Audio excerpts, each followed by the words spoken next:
afternoon, everyone, and welcome to the Stedman podcast. My name is Scott, and today I want to kind of talk a little bit about uh, the coronavirus and what's happening in our world today. And it seems like, everywhere I turn to, everywhere I look, we have people who are genuinely afraid of what's happening here and are worried and are locking themselves in their homes. They're out buying bunch of packages of toilet paper. They're basically trying to stay safe because they don't want to be infected by this virus.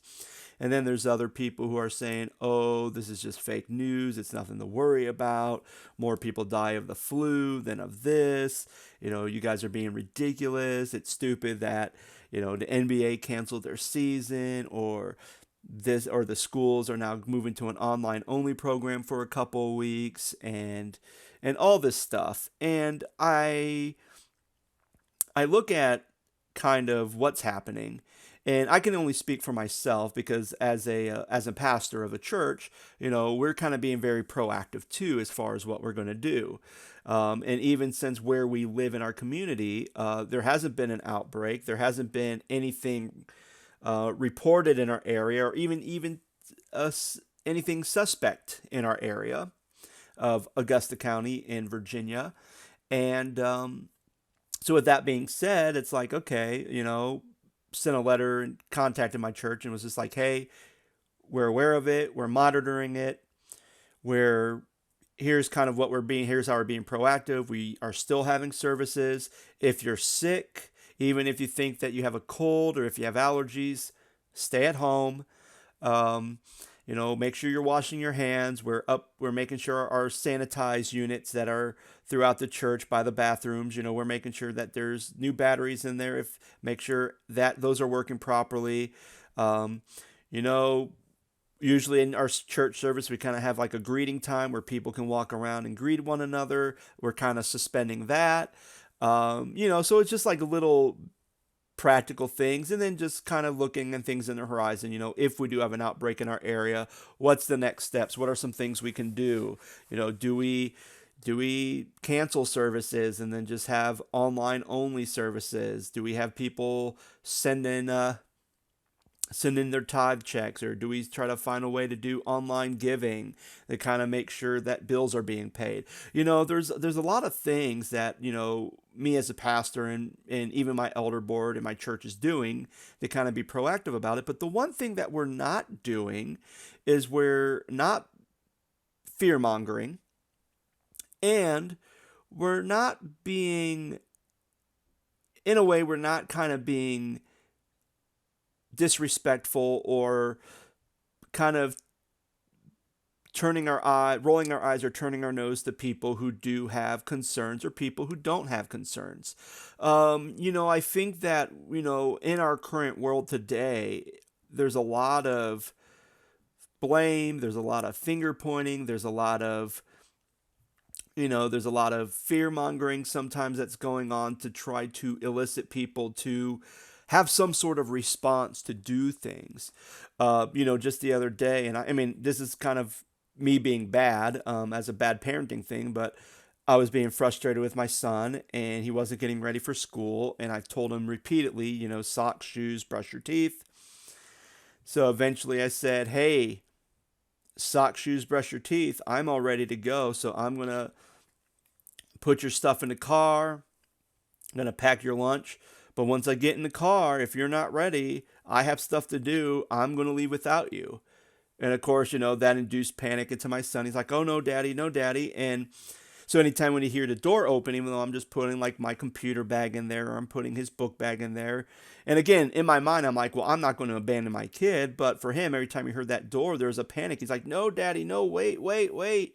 And, it ended up causing a mess. And I said, well, say goodbye to your mom. Well, I didn't know that his mother was using the restroom, so he barges in on her while she's going to the restroom, and then I'm getting yelled at. And it was just one of those things where, how the fear of me leaving without him really just kind of caused him into this panic, and it kind of not only made his life miserable, but it, in a way, made my wife, it started making other people around him all anxious and miserable. And I kind of realized that, this is not a very good parenting tactic. And, I apologized to him and kind of reassured him that I never was going to leave him. And, and then, and how I was sorry. And, I think about that and I go, there's sometimes where we have to do things out of love.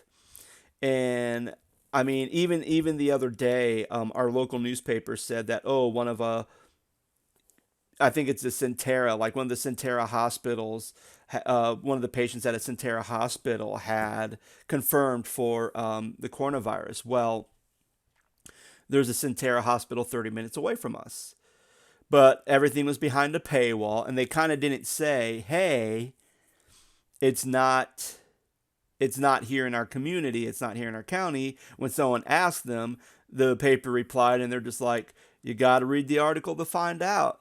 And it was just kind of one of those things where it's like, something that's kind of scaring people, and people have the right to know like what's going on. It's probably not the best idea to use that story as a premium content that you have to be a paid subscriber to access it.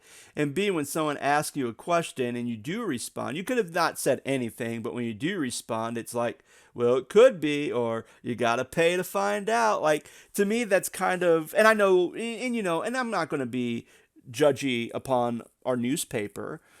Because again, they're trying to make money. And I understand having a sister in law who's a news reporter, print, especially printed newspapers, they're getting thinner and thinner as age goes on. It's kind of almost a dying profession. And it doesn't help when people are claiming, oh, this is fake news, and people no longer trust the news, so they're no longer buying papers because they don't trust them. That kind of makes things worse.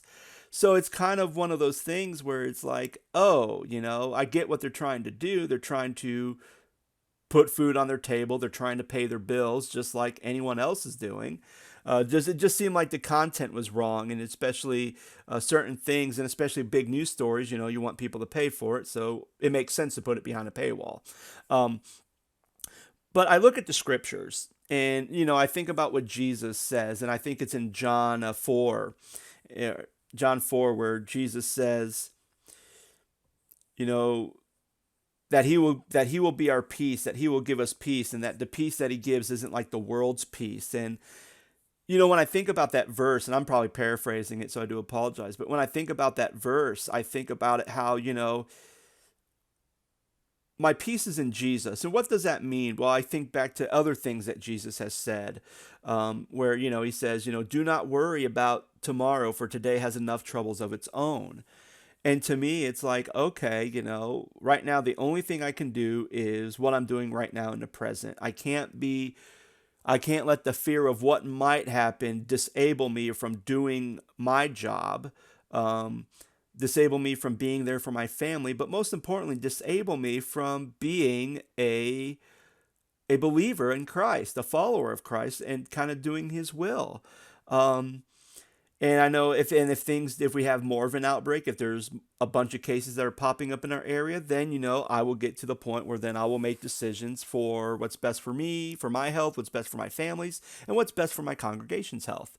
But the way I act with it is I'm not going to say we're all going to die. I'm not going to dismiss the claims of people who are genuinely scared about what's happening.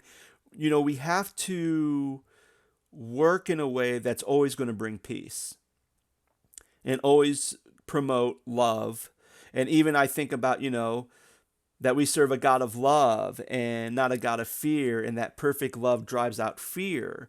And I think, the idea is that if we are able to, in the midst of a pandemic, in the midst of a crisis, if we're able to stay calm, stay diligent, be able to effectively say, this is what we need to do, here's how we're going to tackle these things. But at the same time, let's use common sense. If you're sick, don't show up. If you go to the bathroom, wash your hands, use sanitizer, and respect people's boundaries. Maybe you might want to hug your friend at church, but at that moment, they probably may be scared and they may not want hugs. And again, you don't want people to just be like bumping fists or rubbing elbows because they don't want to shake hands, then don't, respect a person's respect a person's boundaries, but there's no need for us to shut everything down and hide in our homes until everything gets better. Because again, we may not things may not get better, things may get worse. We don't know. All we can do is just live for the day with the information we have and go from there. And it kind of reminds me of a couple years ago where I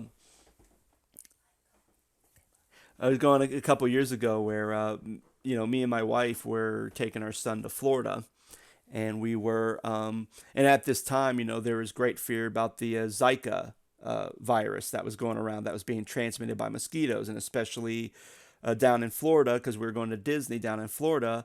There were some big concerns, and we even talked about, well, do we cancel our trip? Do we go? Do we not go?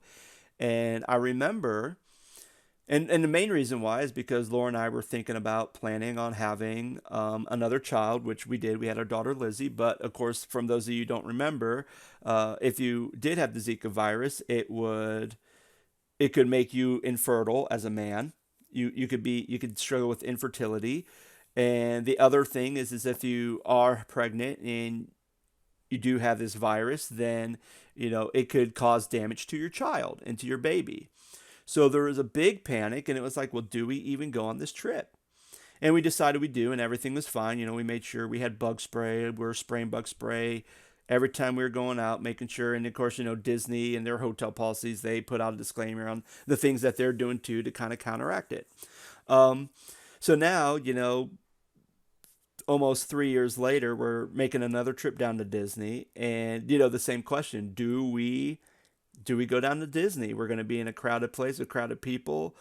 I know there's a more higher risk of coronavirus in Florida than it is here in Virginia. So it's kind of one of those things where it's like, what do we do? And I think overall, my thing is like, well, let's still go, because we don't know if it's going to get worse or better. I mean, and especially if Disney's saying, hey, things are pretty bad down here and they want to give us refunds, or they're saying, well, we can't give you refunds, but we will credit your account so then you can get tickets or for the next time you come down, then we'll go that route. But at the same time, there's no need to cancel anything. Let's just go. Let's enjoy our family vacation, and when we get closer, if things change, then we'll change accordingly. So again, my philosophy is that always be respectful to people, always operate out of love, and again, just take things day by day. Don't worry about tomorrow, because today has enough troubles of its own. All right, guys, again, thank you so much for listening to me. I appreciate all of my listeners. Again, if this is your first time listener, please subscribe. If you're you can subscribe to this channel on my YouTube site. If you're listening to it on any type of podcasting site, Apple Music, Spotify, Google Play, wherever you're listening to podcasts, feel free to like, subscribe, share, give a review. The just kind of anything will can that help. And again, I appreciate my listeners. I hope you guys are having a wonderful weekend, and I'll talk to you soon. Bye.